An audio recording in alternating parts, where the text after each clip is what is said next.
Bonjour tout le monde. Aujourd'hui, je voudrais vous présenter un exercice qui s'appelle le pelvic curl ou le pont tout simplement, qui est un excellent exercice pour réveiller votre colonne vertébrale, pour la faire articuler et qui peut être utilisé très simplement au début de votre pratique en tant qu'échauffement par exemple. Je vais vous expliquer donc cet exercice et je vous propose qu'on s'allonge sur nos tapis. Quand on est allongé sur nos tapis, il est important de mettre en place la posture qui nous permettra ensuite d'effectuer notre exercice de façon la plus efficace possible et la plus précise aussi. Donc. Alors, dans cette posture allongée, il est important de veiller sur deux choses. Sur notre bassin, qui doit se trouver dans la position neutre, tout aussi que notre colonne vertébrale. Qu'est-ce que ça veut dire le bassin neutre? Le bassin neutre, c'est-à-dire que les trois points que nous avons dans le bassin et qu'on peut retrouver facilement, les épines iliaques qu'on peut sentir là de deux côtés de notre bassin, ainsi que l'os de notre pubis, doit se trouver à peu près dans le même plan, c'est-à-dire que si on met une tasse ici remplie d'eau, elle ne doit pas être débordée ni se renverser. Ensuite, notre colonne vertébrale est en position neutre, c'est-à-dire on va avoir les trois principaux points d'appui. Il s'agit de notre sacrum, bien posé sur le tapis, donc le bassin, il est bien lourd et appuie bien sur notre tapis.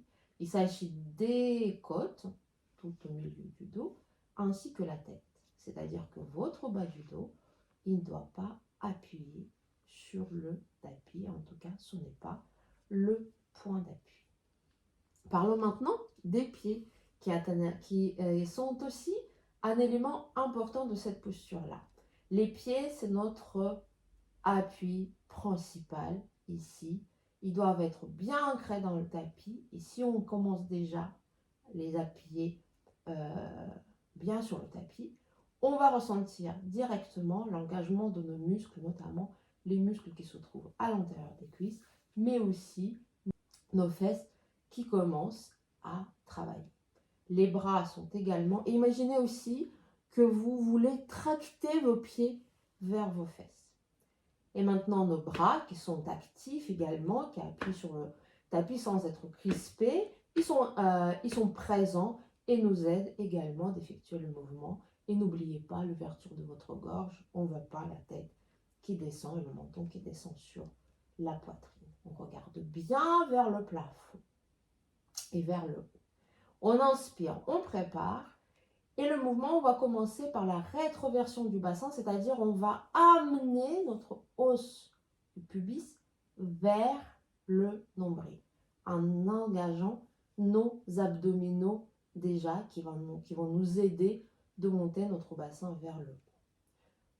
Et donc, on recommence, on inspire, et en expirant, on enroule notre bassin vers le nombril, et on continue vertèbre par vertèbre, enrouler notre bassin vers le haut en créant une jolie ligne diagonale.